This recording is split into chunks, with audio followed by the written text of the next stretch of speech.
Pour ce soir, eh ben, j'ai pas l'habitude de faire ça. Mais petite vidéo, pas très ordinaire.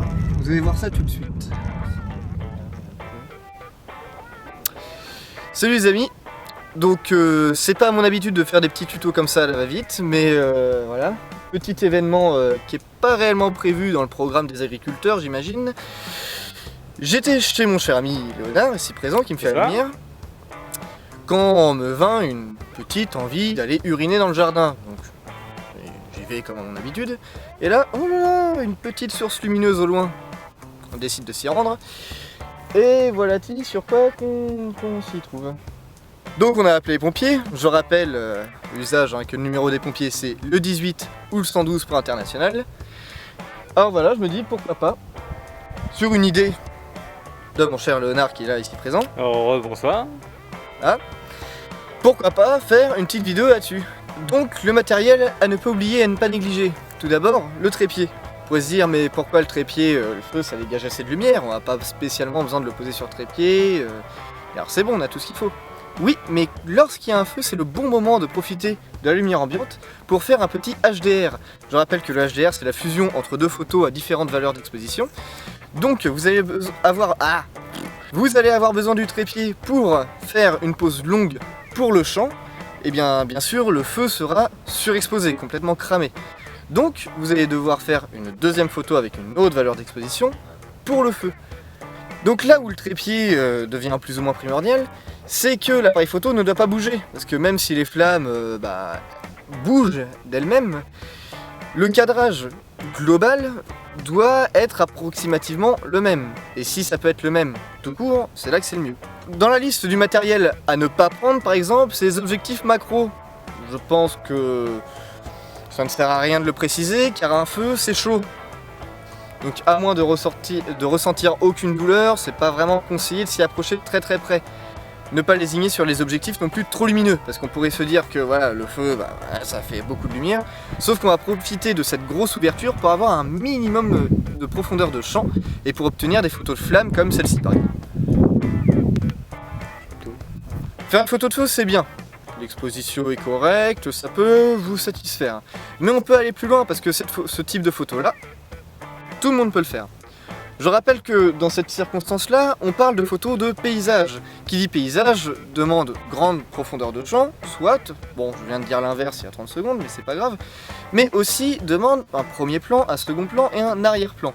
Donc ne pas hésiter à se servir de tous les éléments ambiants. Donc là, moi par exemple, je suis en plein champ.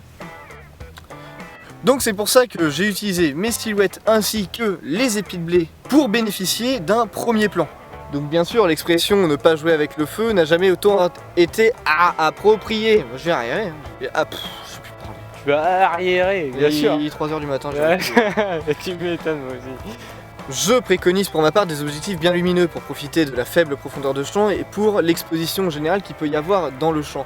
Mais l'expression ne pas jouer avec le feu s'y prête parfaitement. Si vous avez un objectif qui était vendu avec le boîtier, un 18-55 par exemple, qui ne vous permet pas de vous approcher très très près ou de vous éloigner très très loin ou de ne pas avoir une grosse ouverture, faites comme vous pouvez du moment qu'il y ait de la profondeur dans vos clichés. Si vous êtes avec un ami, servez-vous de lui justement pour avoir au moins un premier plan, une silhouette. Et si vous êtes tout seul, tout simplement, essayez de vous servir des éléments du décor qui vous entourent pour en exploiter un premier plan, pour que la photo ait plus de dimension, plus de profondeur. Ne pas également hésiter à faire le tour du brasier, parce que là où manifestement il y a peut-être quelques flammes, il peut y avoir des petits éléments assez intéressants. Là en l'occurrence c'est de la paille, et dans cette paille, on y a trouvé en faisant le tour des motifs comme ceci. Bon, ça vole pas haut, hein, c'est pas de la photo d'art, mais au moins on essaye. Donc petit changement de plan, tout ça pourquoi? Attends. Parce que mon pote s'est barré qui a marre de moi. Le feu, qui dit feu, dit lumière, et cette lumière, autant l'exploiter pour faire ses clichés. Donc que ce soit du paysage ou autre, même si cela va rester très très sombre, autant exploiter cette lumière. Moi j'avais la chance d'être avec mon coéquipier Léonard. Bonsoir. Donc exploitez cette lumière comme vous pouvez. Nous, en l'occurrence, on a pu faire ça, voilà. Élément à ne pas négliger aussi, ça peut paraître bête, mais ne pas oublier de bouteilles d'eau. Parce que on est arrivé à peu près sur les coups de 1h du matin, il est désormais 3h. Et on se sent plutôt sec, pas mal desséché, donc le port d'une bouteille d'eau semble plutôt recommandé. Bon, je pense que globalement on a fait le tour du sujet. Si je dois récapituler, je dirais qu'il ne faut pas oublier son trépied pour profiter des HDR possibles et envisageables par rapport à l'atmosphère ambiante. Ne pas oublier d'objectifs lumineux pour profiter d'une faible profondeur de champ, pour essayer d'avoir des flammes bien... tout simplement. Au niveau de l'obturateur, faites comme bon vous semble. Si vous voulez profiter de l'HDR, paramétrez-le de telle sorte à ce que le champ ou la forêt qui surplombe le feu soit bien exposé. Et pour les flammes, ça dépend tout simplement de quelle luminosité vous avez, quelle lumière dégage les flammes. À mon avis, un gros obturateur du genre 1 centième jusqu'à 1/80e de seconde, c'est déjà bien pour avoir des flammes. Au niveau des ISO, faut tout simplement jauger avec l'obturateur et son ouverture. Donc pour les flammes, je conseille 100 ISO, la valeur la plus basse, comme ça, niveau bruit, vous êtes impeccable en théorie. Ainsi que pour le HDR, même pour toute l'exposition du champ, ayez la valeur d'ISO la plus basse possible pour vraiment profiter de la lumière et avoir le moins de bruit possible. Bon, évidemment, s'il y a les gendarmes ou les pompiers, vous précisez bien que vous n'êtes pas juste un touriste qui a envie de prendre des photos comme ça. Quitte à leur dire, vous inquiétez pas, je suis photographe, machin, bon, on s'en moque. L'important, c'est qu'ils vous fichent la paix, entre guillemets. Alors je le précise, même si ça peut paraître évident, ne pas embêter les pompiers avec des attendez, bougez pas, posez 30 secondes, parce que ils sont là pour bosser, ils sont pas là juste pour poser, donc je pense que c'est inutile d'aller les voir pour demander ça. Ainsi que pour la gendarmerie. Parce que j'ai eu l'idée quand même qui m'est traversée en tête, mais je me suis dit, bon, non, finalement, non, on va pas faire ça. Donc voilà tout, soyez créatifs, faites le tour du feu pour bien observer quels sont les endroits qui méritent d'être exploités. Et je vous laisse sur ce mot de la fin. Donc n'oubliez pas de vous abonner à ma chaîne YouTube, mon Facebook, mon Instagram.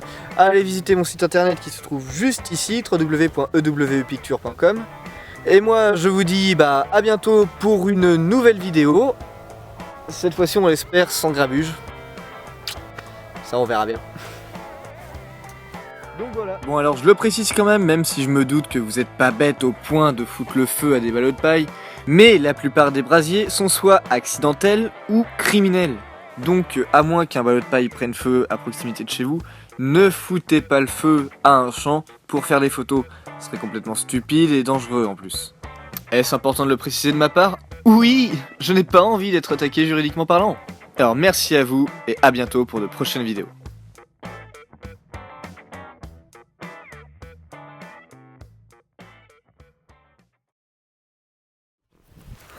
Bonjour, je suis Troy McClure. Vous avez sûrement vu dans Papy, pourquoi t'es pas encore mort, on a besoin de fric, ou le tornade du dimanche.